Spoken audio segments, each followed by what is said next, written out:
Before you say anything, I know M1 Max MacBook Pro versus the MacBook Neo with the A18 Pro chip is a crazy idea, and dare I say it's a wild idea to test them against each other. Yet, if we look at the price difference between the M1 Max and the A18 Pro chip for the MacBook Neo, between those two there is not a huge difference in price if you are looking at a website such as eBay, for example. But honestly, I am doing this test because why the heck not? Because it's fun. So let's not waste any more time and get right into it. I will be testing two projects. You have the Lone Monk project and also the BMW Scene project, which both can be found and downloaded from the Blender demo site. And with that, let's talk results. First, the Lone Monk project. The M1 Max using the GPU only and also cycles using a Blender 5.1, it took 10 minutes and 50 seconds. As for the MacBook Neo with the A18 Pro chip using the GPU only as well through cycles and Blender version 5.1, it took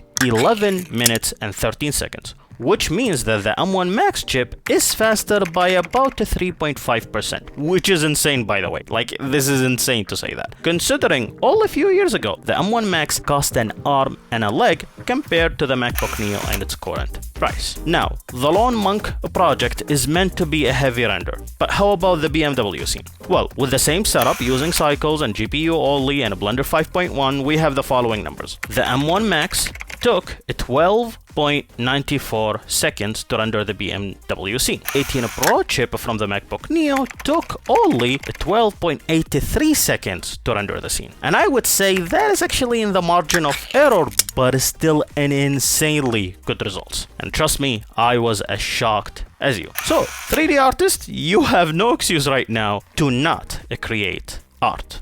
Let me tell you, what a time to be alive. Now, my friend, you do not have to subscribe, and this was Adam, and I am signing out.